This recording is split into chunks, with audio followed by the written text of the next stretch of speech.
गति का एक महत्वपूर्ण पहलू है त्वरण।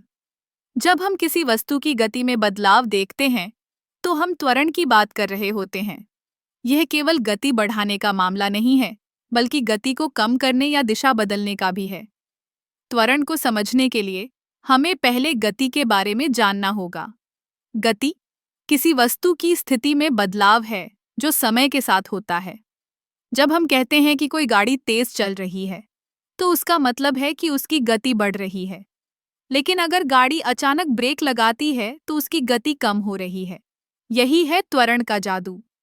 अब त्वरण को मापने का एक तरीका है। इसे हम गति में परिवर्तन को समय से भाग देकर निकालते हैं। इसका सूत्र है त्वरण ए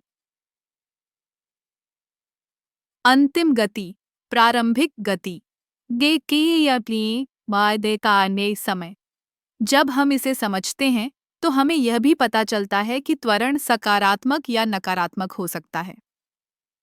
सकारात्मक त्वरण का मतलब है कि गति बढ़ रही है, जबकि नकारात्मक त्वरण का मतलब है कि गति घट रही है। आपने सुना होगा कि जब हम किसी गाड़ी में बैठते हैं और वह तेज चलती है, तो हमें एक झटका लगता है। यह झटका दरअसल त्वरण का परिणाम है। जब गाड़ी तेज चलती है तो हमारा शरीर पीछे की ओर झुकता है, क्योंकि हमारा शरीर उस गति के साथ नहीं बढ़ रहा है। अब अगर हम बात करें कि त्वरण का हमारे जीवन में क्या महत्व है, ये न केवल गाड़ियों या विमानों में होता है, बल्कि हमारे रोजमर्रा के जीवन में भी। जब हम दौड़ते हैं, चलते हैं या किसी चीज को उठाते हैं, तब भी हम त्वरण का अनुभव करते हैं। एक और दिलचस्प बात यह है कि त्वरण का एक महत्वपूर्ण पहलू है गुरुत्वाकर्षण। जब हम पृथ्वी पर गिरते हैं तो यह गुरुत्वाकर्षण का त्वरण है जो हमें नीचे खींचता है। पृथ्वी का यह त्वरण लगभग 9.8 मीटर प्रति सेकंड है।